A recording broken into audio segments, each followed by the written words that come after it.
The Crucible of a Nation, Chaos, Order, and the Teenage Anchor. Hello, dear friends. Welcome to our Fresh Trails. Today, we deep dive into history of nations once more, still talking about Brazil.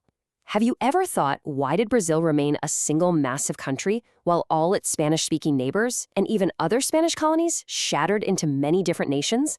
How could a 14-year-old boy be the only one capable of stopping a whole country from falling into total anarchy? Is there any connection between the Ilustrados of the Philippines and the Brazil's elite? Come with us to find out that these two countries have more in common than you could ever imagine. And this is just the beginning. Part 1. The threat of shattering.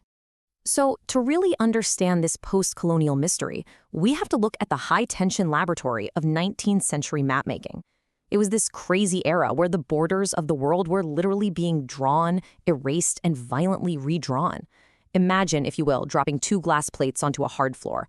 One shatters into 17 different pieces, right? That's Spanish America, which completely fractured into distinct independent republics. But the other plate, representing Portuguese America, somehow absorbs the impact and stays totally intact as one massive unified continental giant. I mean, it is an absolute historical marvel that Brazil managed to defy those odds. But how exactly did they pull that off? Part 2. The Archipelago of Power. Well, the secret lies in a really chaotic era from 1831 to 1840 known as the Regency period. This was basically a dangerous, high-stakes tug-of-war between the centralization and decentralization of the state.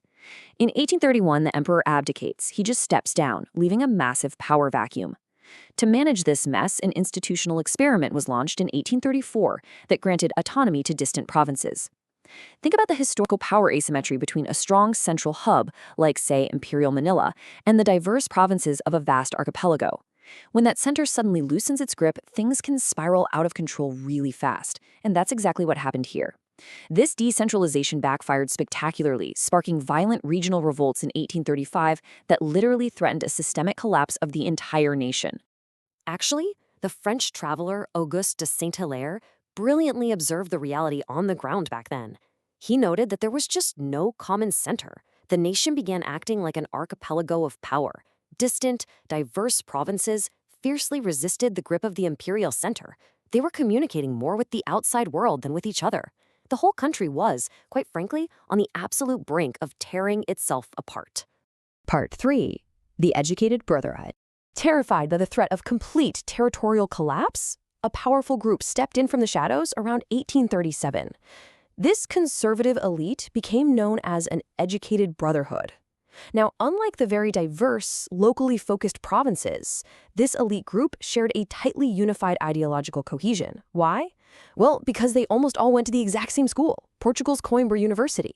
It's actually incredibly similar to the Philippine Ilustrados, those brilliant, educated youths who studied abroad and brought back a unified vision for their homeland. This Brazilian elite formed a very exclusive intellectual club. They spoke the same political language, shared the exact same worldview, and had a single, unwavering vision for their country's survival. So what was their strategy? They looked at all this chaos and made a very calculated decision. They believed that only a fiercely strong central authority could anchor the drifting pieces of their post-colonial nation. Their goals were crystal clear: prevent territorial collapse, totally crush the regional anarchy, and pull all the power straight back to the imperial capital in Rio de Janeiro. But, executing a grand plan like that wasn't going to be easy, especially with powerful outside forces watching their every move. Part 4. Appeasing a global superpower. You see, putting their own house in order was heavily complicated by a massive external threat. At the exact same time, Brazil was fighting a tense diplomatic Cold War against a global superpower boss, the British Empire. The main point of conflict? Hegemony over the illegal slave trade, which the British were aggressively pressuring Brazil to end immediately. This tension, trying to maintain your own legal autonomy while simultaneously yielding to the immense pressure of a global superpower, is a dynamic that deeply, deeply resonates with any nation that's had to navigate complex post-colonial relations. This completely impossible dynamic birthed a famously relatable Brazilian expression, para inglês ver, which translates to for the English to see. It's a diplomatic tactic of passing laws entirely for show, just to appease a foreign superpower, while secretly maintaining your own internal practices underneath it all. Think of it like a local factory scrambling to put on all their safety gear only when the foreign corporate auditor visits, and then taking it right back off the second they leave. It perfectly highlights the delicate and, yeah, often hypocritical tightrope of international survival. Part 5. The Teenage Anchor.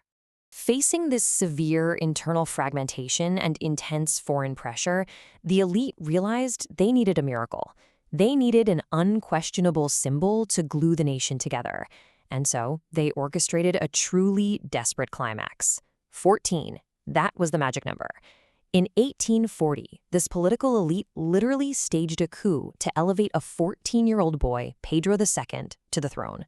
Here was the playbook. Step 1, dissolve the chaotic regency period. Step 2, crown the teenage emperor years before he was legally of age. And step 3, use his universally accepted image as a sacred neutral figurehead to anchor national unity. By crowning a child, they miraculously stabilized the power equation. He became the nation's symbolic center of gravity. It was a massive, unprecedented gamble, but it actually worked. They used his legitimacy to pull those fractured provinces back into a single unified whole. Part 6. The Price of Stability. This elite conciliation successfully forged a continental giant, moving the country into a period of state consolidation and stability driven by a booming coffee economy. But, as we know, every political choice has a price, and we have to objectively look at the cost here. On one side of the scale, you have unity and massive economic expansion. But on the other side, the dark price was absolute centralization, meaning the provinces completely lost their voice, and a tragic postponement of urgent structural reforms. Most notably, to keep the powerful landowners happy, the elite critically delayed the abolition of slavery. The nation was kept whole, for sure, but it was forged in a crucible of conflict, elite bargaining, and a severe human cost. What about you?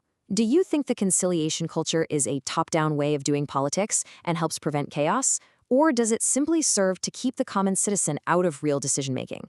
And what if Brazil had shattered into independent republics instead of staying one giant? How do you imagine it would be nowadays? Leave your thoughts in the comments and share the video with someone who needs to see it. Gratitude for your presence, take care, and see you next time.